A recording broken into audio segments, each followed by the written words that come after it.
So today I'm going to demonstrate how to sew on the limbs of the dragon. We're going to make tiny sewing stitches all the way around the pinned areas of each limb. The pinning how-to video is available on my channel. See that if you need to figure out how to pin the limbs on. We're going to use the tail from each crocheted piece to sew it on. This is particularly effective when you use a gradient yarn because you're guaranteed that the yarn tail will match the piece that you made. I like to use a darning needle to sew to attach. This one's pretty thick and it's also actually pretty sharp. It doesn't matter what order you sew the limbs on, but you do have to constantly make sure that the limbs are being sewn on so that the feet stand firmly and straightly and evenly on a flat surface. Once you've threaded your needle, you can begin sewing. I'd like to add a pro tip here. This particular yarn is single ply, just twisted roving, and it's pretty easy to break this kind of yarn, unfortunately. If you are a fan of this kind of yarn like I am, one of the tricks for sewing with it is to constantly twist the yarn as you sew. Twisting it makes it stronger. Make sure that you're twisting it in the direction it was already twisted. This might make a mess of the tail that goes through your needle, but twisting it is worth it in between every few stitches so that you don't risk breaking it halfway through sewing the piece on. It can be pretty frustrating. So when you start to sew to attach, I leave all of the pins in as I go unless they're in the way in a really bad way.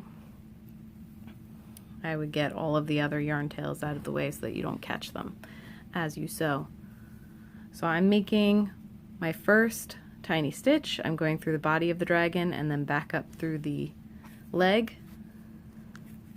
I'm pulling that through. The pin is going to make that a little bit difficult. But the pin is there so that I don't have to do the work of stretching the piece to look exactly as I want. Once it's anchored after a stitch or two, I'll take that pin out so that it can't get in my way anymore. Again, twisting the yarn does sometimes make sewing a little bit challenging, but it prevents that breakage. So now I can take that pin out, and it's exactly where I wanted it to be, already anchored in. I'm going to put the needle in through the body and up through the piece again. I'm trying to catch as much of that leg piece top seam as I can. We want this to be a very strong seam. Again, through the body and up through the leg.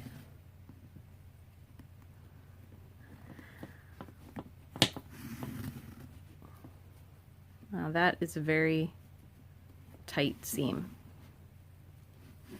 I'm going to twist it another couple times. Now we want to go around this pin. Since I don't want it to be a problem, I'm going to pull it out. But see how that relaxed where the pin was pulling the leg to? So now I need to be aware of that and reposition that to match what I want.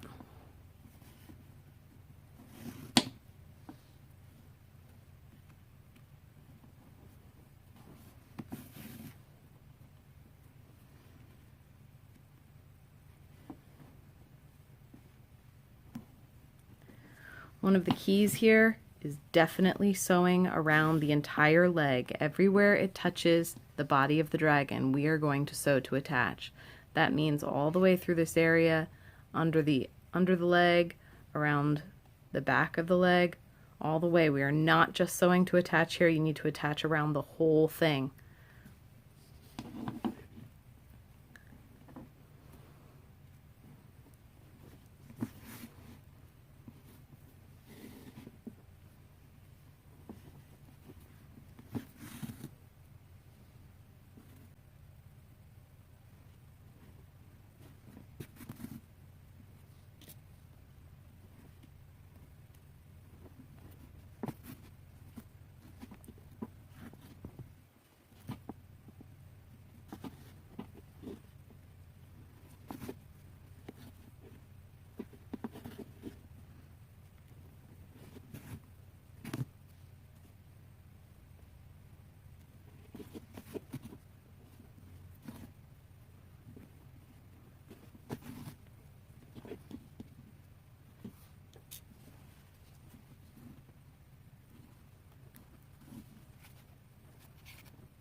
And that is how you sew a front leg into place with small stitches all the way around. You can see here I got a little bit less careful. I could have done more stitches and made this more of a transition so that these individual stitches didn't stick out as much, but this works for now. And that's how you do that. I hope that helped.